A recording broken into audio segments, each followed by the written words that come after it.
अब जब वो प्रसाद लेकर के आई तो उसने बताई सारी बातें, तो उसको याद आ गया लीलावती को। अब लीलावती ने मन में सोचा कि आज चाहे कुछ भी हो जाए, आज जो मर्जी हो जाए, मैं अपने घर के अंदर सत्यनारायण भगवान की पूजा अवश्य करूं। अब वो जैसे तैसे साहूकार के घर में गई, वहां से जाकर के उसने कुछ उधार सुधार पैसे मांगे और किसी के घर में झाड़ू किया, पोछा, जो भी उसको मिला, उसने जितना भी धन उसको मिला उस सारे धन से उसने सत्यनारायण भगवान के व्रत की पूजा की सामग्री खरीदी और अपने घर पर अपने बंधु बांधवों को बुला करके पूजा प्रारंभ कर दी। जिससे क्या हुआ, भगवान प्रसन्न हुए। जैसे ही भगवान प्रसन्न हुए, उधर राजा चंद्रकेतु को भगवान ने स्वप्न में दर्शन दिए और ऊपर से आकाश को बंदी के से मुक्त कर दिया। अब उनका जितना धन था ना, उससे 10 गुना और धन दे दिया राजा ने उनको। धन देकर के, क्योंकि आकाशवाणी सुनी है भगवान की, आकाशवाणी। अब और भी धन देकर के 10 गुना धन देकर के उनको वहां से विदा कर दिया। अब वहां से विदा हुए, शुभ मुहूर्त के अंदर दोनों ससुर जमाई ने अपनी नाव के अंदर धन भरा और नगर की तरफ चलने लगे। तो भगवान ने सोचा, देखूं इनकी परीक्षा तो लो। भगवान ने दंडी स्वामी का भेष बनाया और जाकर के उतरे पड़े हैं। तो वो तो भगवान थे, उन्होंने कहा तथास्तु, ऐसा ही जैसा तुम बोल रहे हो। अब ऐसा ही हुआ।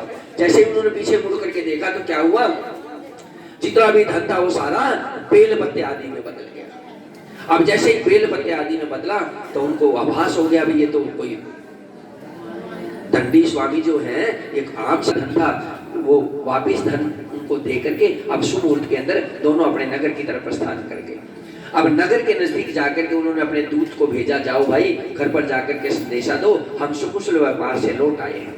तो कहते हैं जैसे ही दूत संदेशा लेकर के गया, उस समय उसकी पत्नी लीलावती और पुत्री कलावती दोनों सत्यनारायण भगवान की पूजा कर रही थी। अब लीलावती ने अपनी पूजा समाप्त की, आरती की, आरती के बाद प्रसाद लिया, प्रसाद लेकर के वो नदी किनारे जाने लगी अपने पति से मिलने के लिए। और कलावती अपनी पुत्री से कहने लगी कि पुत्री तुम भी नदी किनारे आ जाना, प्रसाद लेकर के नदी किनारे आ जाना, हम दोनों के पति आ गए हैं। बेचारी कलावती बच्ची थी, उसको मिली थी, अपने पति से मिलने के चाव में सब कुछ भूल गई। भगवान की पूजा को बीच में छोड़ करके, भगवान के प्रसाद को बीच में ठुकरा करके वो भी अपनी माँ के पीछे पीछे नदी किनारे चली गई। अब जैसे ही वो नदी किनारे गई, वहां जाकर के क्या देखती है, उसका पति नाव सहित पानी में डूब जाता है। अब वो विलाप करती है, रोने लग जाती है, रोती है, मूर्छित हो जाती है।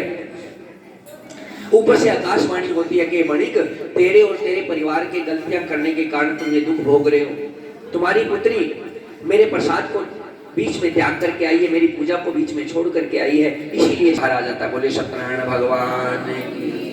इस प्रकार से उस दिन के बाद वो साधु नाम का बाणिया और उसका पूरा परिवार हर महीने की पूर्णमासी को अपने घर के अंदर सत्यनारायण भगवान की पूजा करने लगा और इसी प्रकार सभी सुख भोग करके अंत में बोले सत्यनारायण भगवान। सूझे शिकार खेलते खेलते जब वो थक गए, अब जैसे ही वो थक गए, एक पेड़ के नीचे विश्राम करने लगे।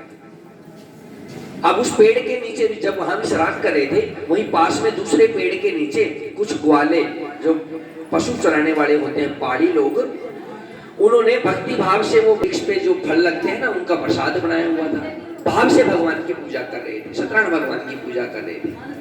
अब उन्होंने पूजा समाप्त की। पूजा समाप्त करने के बाद आरती की, आरती के बाद वो प्रसाद वितरण करने लगे। राजा के पास भी प्रसाद लेकर के आए। अब राजा ने उनको तुच्छ समझ करके, उनको छोटी जाति का समझ करके, तुच्छ समझ करके उनके प्रसाद को बीच में प्रसाद ठुकरा करके राजा अपने महलों में चले गए।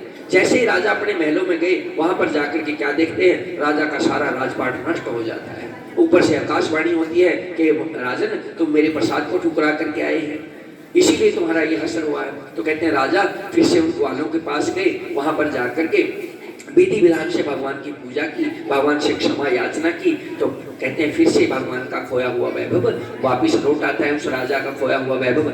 उसके बाद वो राजा भी हर महीने की पूर्णमासी को अपने घर के अंदर सत्यनारायण भगवान की पूजा करने लगा, सत्यनारायण भगवान का व्रत करने लगा और इसी प्रकार से हर सुख भोग करके मोक्ष को प्राप्त हुआ, वैकुंठ को प्राप्त हुआ। बोले सत्यनारायण भगवान की, बोले विष्णु भगवान की।